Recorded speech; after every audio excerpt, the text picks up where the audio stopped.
Are we live? We are live. Okay, welcome everybody to week 3 of the MOOC on EMI. This is a demonstration. And I'm afraid I have lost Mary. Mary is suffering at home, so I hope she gets better. She's lost her voice, and yeah, I think she has laryngitis.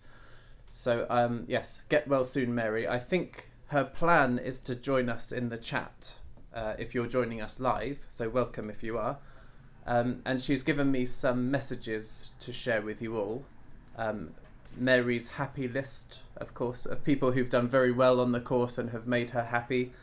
So this I'll is a demonstration of Wirecast. I will go through those in a moment, but yes, particularly she says, well done. So a warm Mary thank you to, where are we? Sandra, Shazia, Asma and Patrick, and plus many more. But she would like to say well done to you especially. And yeah, that's the tradition of our course. Every week she has her list of people who've done very well. So thank you to those of you who've been involved. From me, I'd say it's wonderful to see people are still involved in conversations in week 1 and week 2. We have new people joining the course, and it's great to see a lot of interaction happening between people. And again, we're getting deeper into a lot of the conversations that we started having. And I know not many people have time who are academics using English for your teaching, but if you do have time, then do please check back, because again, it's good to, as we go through, to look back on what we did at the beginning and maybe see how the conversations have evolved, check if anybody has commented on your posts before or started any interesting conversations. That would be wonderful. Yes, some messages from Mary. She says, welcome to Olga, and she's very happy to see Olga doing the course for the 2nd time. And yes, we'd really like to emphasize to people, again, the content that we give you is a small part of what we're trying to achieve. Bringing people together, getting people involved in conversations, that's the biggest part of the learning experience. So is a demonstration of Wirecast. If you see a future run of this course, and you don't have to watch through all the videos, but it's great if you can come in and have a conversation with new people who are coming in. And Olga, I hope it's not too boring or repetitive for you. I'm sure it's not, because you're an interesting person. Also, Eugenia, Mary sends her love and welcome to Tomsk Polytechnic University. So they've been involved with us in the past. We've worked with them very closely, and she wants you to update us with everything you're doing. This is a demonstration and so of Wirecast. keep in touch and keep the connection going, and she's very happy to see you on the MOOC and all your colleagues as well. Yes, so I'm going to keep a look. Oh, Mary is here. So hello, Mary. I'm seeing a comment from Mary. So yes, I'm sure sending her love from home while I do the hard work. And I was losing my voice today as well, so I apologise. You might have 2 ill MOOC tutors who are unable to lead this session. But if I lose my voice, then just comment under the video. What do you do in a situation where you have completely lost your voices and can't teach? But hopefully that won't happen. So some questions we have. And hello, Bancha Khan as well. Nice to see you. So some questions we have. Asma asks, how can I persuade colleagues to switch to EMI? Is there a roadmap for this? And Mary sent me her answer to say, essentially Mary says, and I would agree, no, there isn't a roadmap to sort of persuading people to do EMI. It's a very complex area, and again, as we've seen in some of the responses, for me it seems like some people are teaching through English in some contexts that are much more suited to teaching through English than other people. Some people are more confident than others. Some people, again, just basically there are lots of considerations. Why an institution might want to teach through English, why an individual might want to teach through English, or why a learner might choose English over their first language. So there's no one answer to provide at all in that area. But Mary does suggest that you involve yourself in policy discussions at your university and meetings if there's an opportunity to do that. And also practice meetings and keeping the idea of good practice and what people do keeping that available or being involved in those conversations with colleagues, and also keeping in touch with the community, which I hope we've brought together here on Facebook and now on Twitter with the FLEMI hashtag.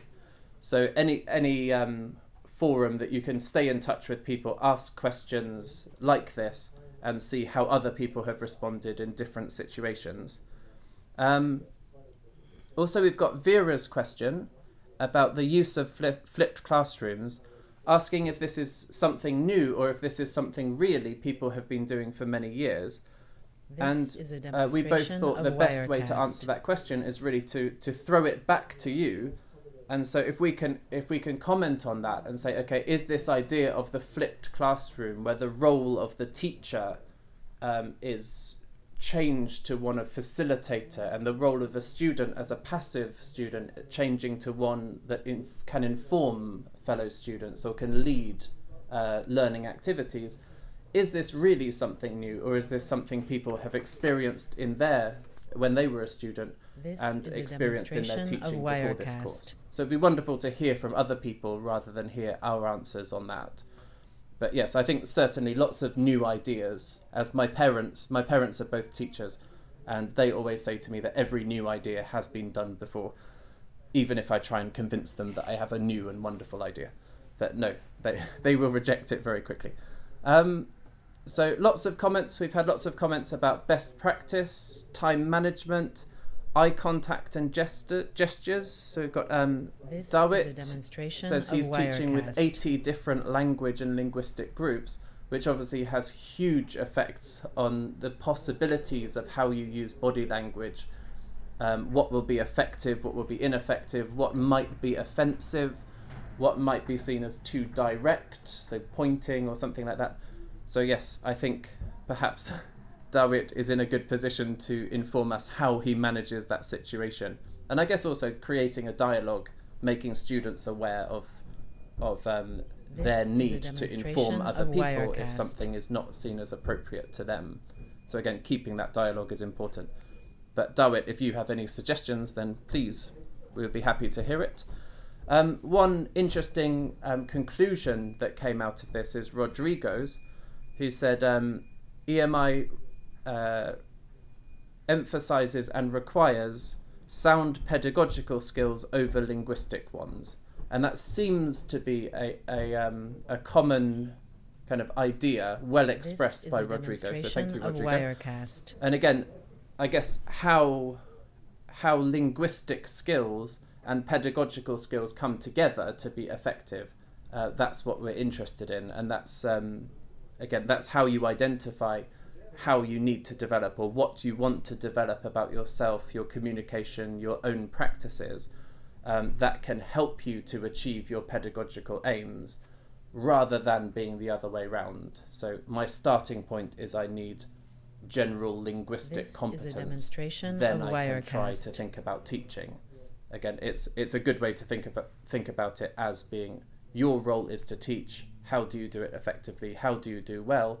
Where is language coming into that picture? So thank you for that, Rodrigo. One thing to emphasize is the lecture, the bad example of a lecture. So Adam's lecture.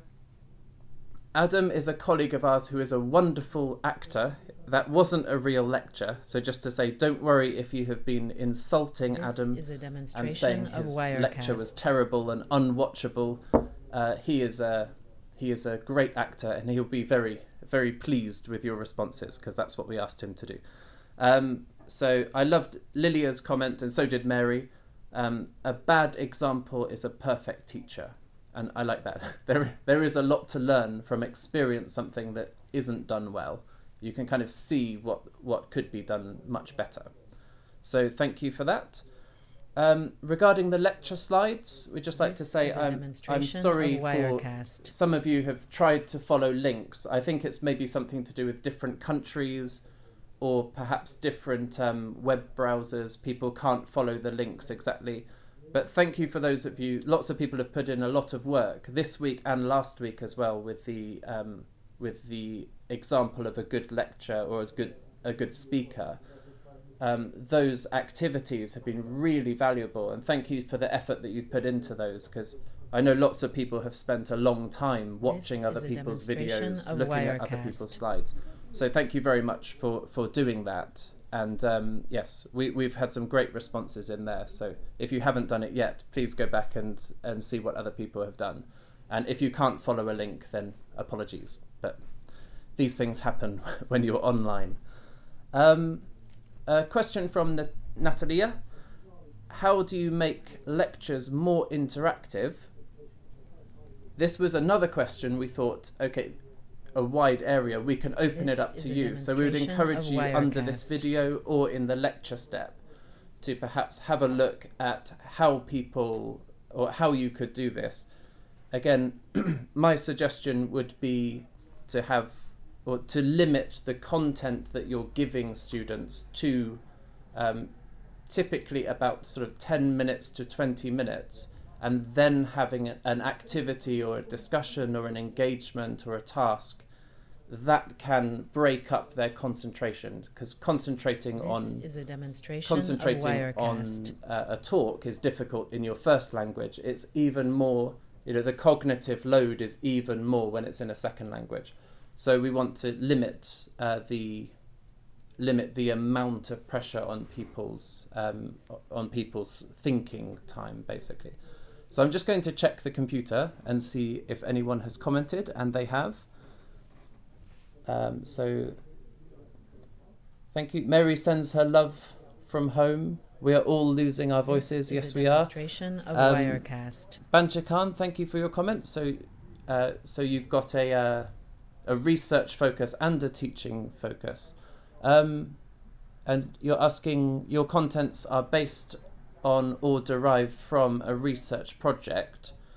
So in some way, this is true. I did my PhD study on EMI, and we, in the Centre for Global Englishes at the University of Southampton, we do lots of research in the area of English as a medium of instruction. But this is coming out from also our experiences working with colleagues like Tomsk Polytechnic University and colleagues around the world, learning about their context, learning about what works and doesn't work for different people at different times. So I don't think it's something you could research in a project. EMI is such a large area, as we're seeing, and we see the MOOC as a fantastic forum, because what EMI is to you might be different from someone else. So I went to 5 universities in East Asia and Southeast Asia, but again, that's a very, even in the same country, another university might be using English in a very different way. So it is based on research, but it's in a limited way. Let's put it that way. I'm trying to avoid my idioms as normal. Okay. Some other points. So Dina makes a point that's quite common. We're going to look at culture next week, or intercultural communication and language. But Dina makes an interesting point here that teachers in her culture, she says, are often seen as serious and unemotional. And she puts this down to like the history and the expectation of how people behave, rather than actually their nature is to be unfriendly to students. And this can cause a problem. And I have lots of colleagues who have a similar idea. When you are serious, when you laugh, when you smile. And it's very cultural, and I'd encourage lots of comments next week, because this is a very interesting area where the teacher also has to make a decision. Do you change your behavior, or do you encourage students to appreciate the way you behave and why you behave that way? And again, do you build expectations, or do you just try to adapt? And probably I would encourage negotiation and say it's normally somewhere between those two. This is a demonstration another area, of Wirecast. or an important point that I wanted to say is, please speak to Havaria. Okay, so Havaria is I think he posted something quite sad. Yes, so he said, yeah, please somebody talk to me. I want to discuss this. Is anyone discussing this with me? But I think these comments get buried under other comments. So now we're in week 3, we know each other well. So I'd encourage you to talk to Javaria and talk to other people. Again, if you have a comment, maybe put your comment as a reply to other people, and see if we can get some more conversations and some more interesting discussions going. Because, I mean, it's wonderful. People have been contributing wonderfully.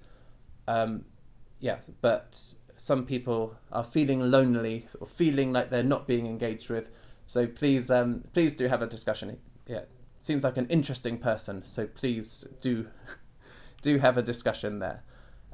Yes, so we've got an apology. It seems that the technology or the interface isn't working very well at the moment. So I think we've lost the chat function. So I apologize for that. But yes, please return to the video and add your comments at the end. So, is that right? Yeah. Okay. I'm getting a thumbs up. That is correct. Okay. So essentially, key messages. Thank you very much for all your hard work and for getting involved in the conversations. And we're really grateful for you because, again, you bring the content to the discussion. And yes, if you... So Bansha Khan has mentioned doing research in this area. If any of you are doing research, so some of you might be, for example, teaching English, supporting tutors. Some of you might be doing research. Some of you might be leading programs. Again, it would be wonderful to hear in the comments what it is you're doing. And again, if we can be of any help in any specific areas, then please let us know and we'll try, even if we can't be very helpful. But yeah, we will do our best. So yes, thank you very much for your continued involvement. Please keep posting, please keep asking. And remember that the Facebook group is there, the Twitter feed is there. And yes, sorry, Mary has come back now. Okay, Mary's having some kind of problem, but anyway, thank you very much for your time, and hope next week is the live session, so please keep an eye open for that. So we're going to have a longer discussion where people can post questions and comments, and we will try to bring the whole course together. So please try and be there for that, and we will make sure the technology is working perfectly. We will try to anyway. So thank you very much for your time, and I will see you next week and see you in the course. Okay, thank you. Bye-bye. See you. And get well, Mary.